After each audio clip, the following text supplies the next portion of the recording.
toda semana a gente fala sobre o que os parlamentares têm discutido na área econômica. E para nos dar esclarecimentos, para iluminar a nossa vida nessa área econômica, sempre temos o nosso colega, o especialista em economia, Fernando Gomes. E aí, Fernando, tudo bem com você?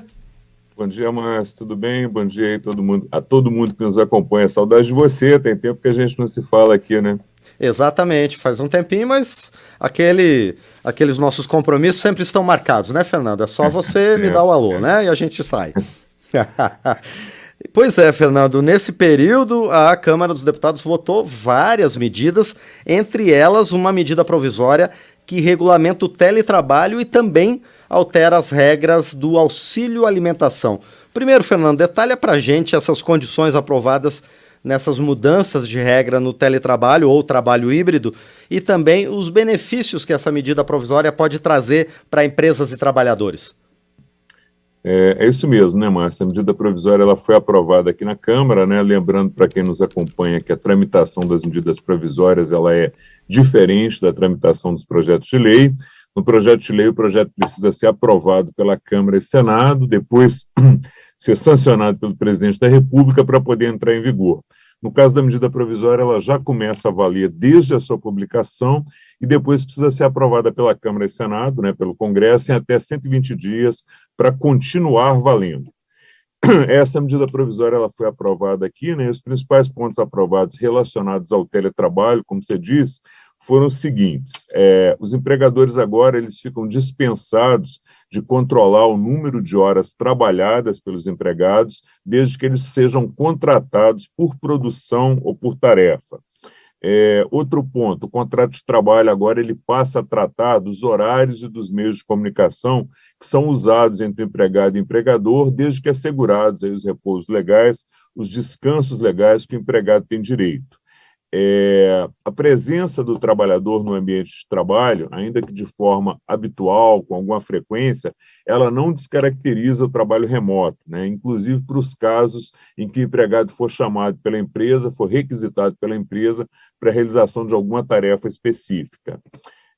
Outro ponto importante foi que o uso da infraestrutura e das ferramentas digitais pelo empregado, quando forem feitos fora da jornada de trabalho, ele não será caracterizado como tempo à disposição da empresa, prontidão ou sobreaviso.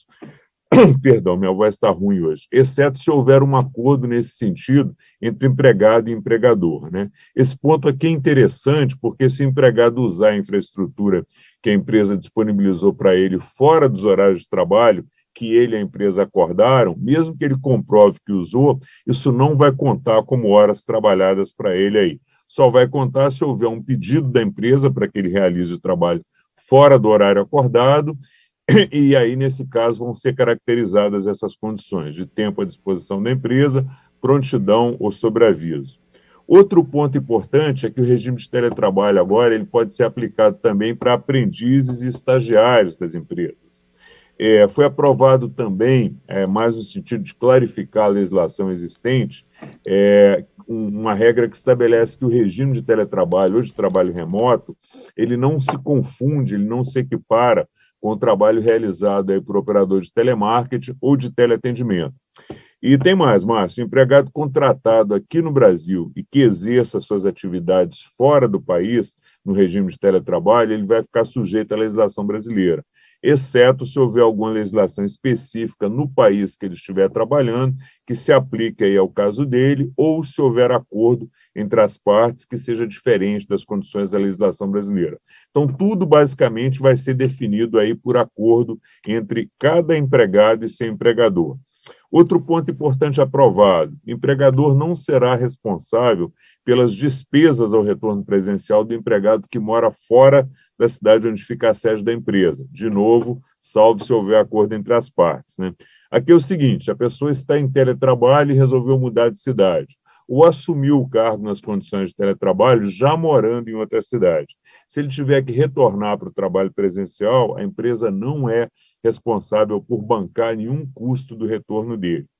Ficaram estabelecidas também as condições para quem vai ter prioridade na realização do teletrabalho. Então, quem vai ter prioridade vão ser os empregados que têm algum tipo de deficiência e também quem tiver filho ou criança sob guarda judicial com até 4 anos de idade.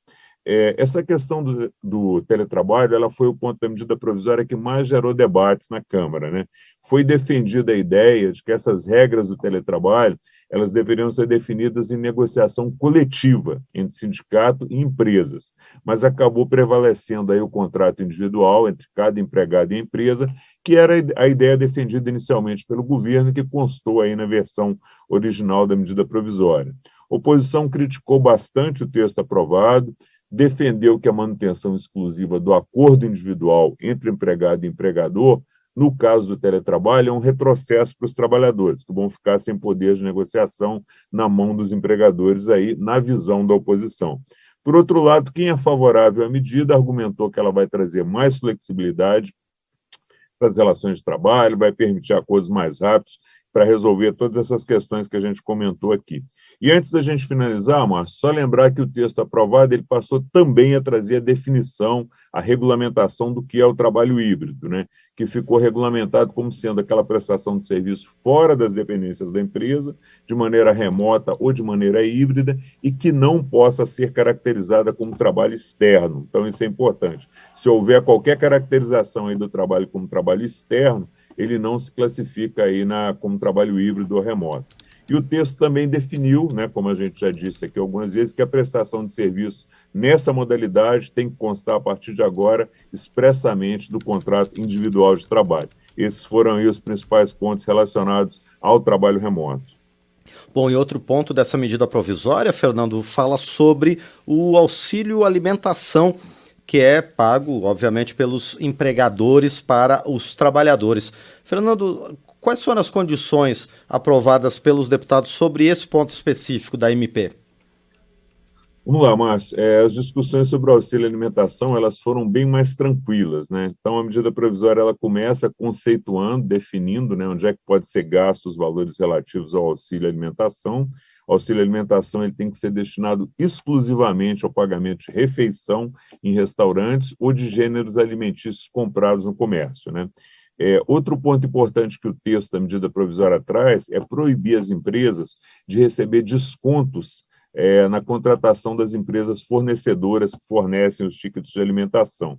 O objetivo aqui é impedir que esse desconto que é dado a essas empresas que fornecem o ticket de alimentação, ele seja repassado para restaurantes e supermercados, que depois vão repassar esse desconto para os trabalhadores. Só que o desconto aqui, ele foi dado à empresa, e nesse caso ele vai aumentar o valor dos alimentos ou das refeições que são compradas com vale alimentação. Então aqui o desconto não vai ser desconto do trabalhador, não. O desconto dado às empresas pode representar um aumento de custo aí no preço dos produtos que vão ser consumidos. E aí a medida provisória proíbe que seja dado esse desconto exatamente para não haver aí nenhuma perda para o trabalhador.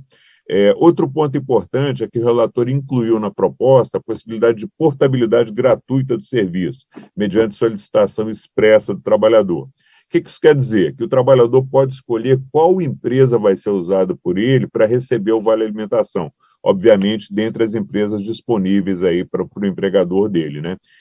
E, além disso, se depois que ele trocar de empresa ficar algum saldo com a empresa anterior, algum valor remanescente ali, ele terá direito à restituição desse saldo em até 60 dias.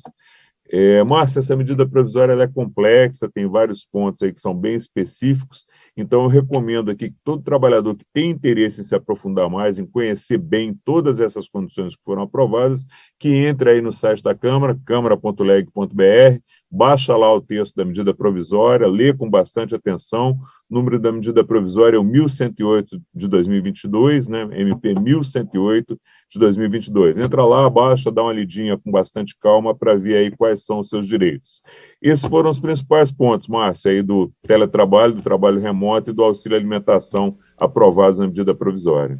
Muito bem, Fernando. Eu mais uma vez agradeço então a você por essas explicações sobre esse tema que é bastante importante para os trabalhadores, principalmente agora, né, com essa nova realidade digital e tecnológica, né, que faz com que muitas tarefas sejam exercidas mesmo de casa. Eu agradeço a você por enquanto e a gente se vê na próxima semana, né? Um grande abraço. Obrigado, Márcio. Abraço para você, abraço para todo mundo que nos acompanha. Boa semana.